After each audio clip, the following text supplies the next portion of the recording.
actualidad, el rol del docente es ser la guía y el ejemplo para el estudiantado, y como parte de su formación, es necesario que el docente sea capaz de comprender el proceso de enseñanza y aprendizaje desde la perspectiva de las ciencias sociales, en donde puede impartir la reflexión que nos proporciona estas ciencias. Así, se van a formar estudiantes conscientes, competentes y colaborativos con la sociedad. También es importante que el docente sea capaz de comprender que se presentarán barreras en la enseñanza de estas ciencias, tal como es la resistencia al cambio, un factor que dificulta el aprendizaje y la concientización al cambio. ¿Qué son las ciencias sociales? Las ciencias sociales son aquellas encargadas de comprender la naturaleza del ser humano, el motivo de las principales problemáticas de la sociedad y su incidencia en la toma de decisiones de un país o comunidad.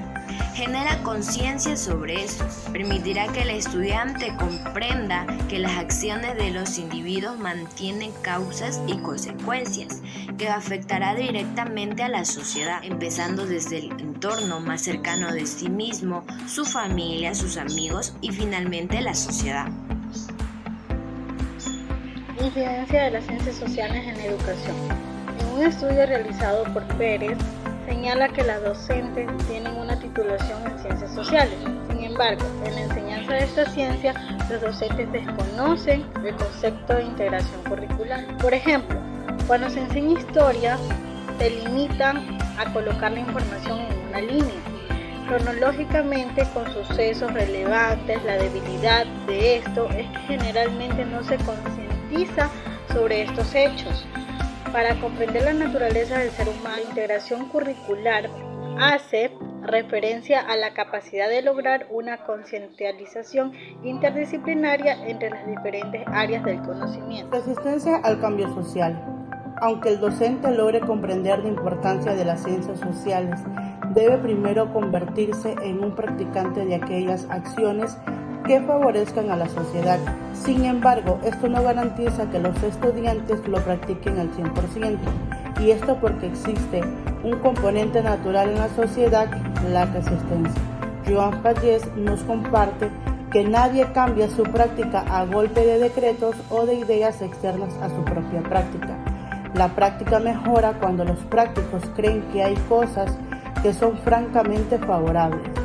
Esto quiere decir que las creencias y buenas prácticas no son suficientes para fomentarlos entre otros.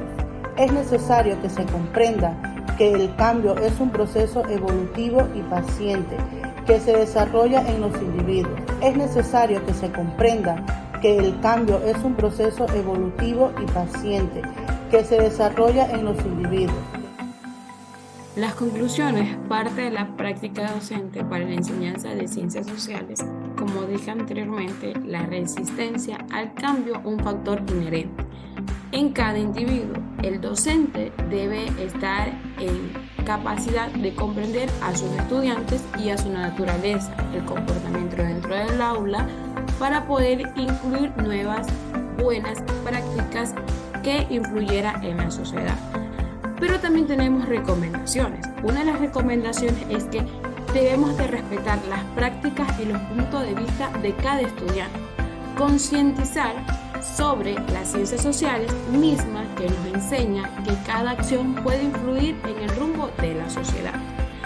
Enseñé que las ciencias sociales, de una forma didáctica y divertida e interesante para sus estudiantes.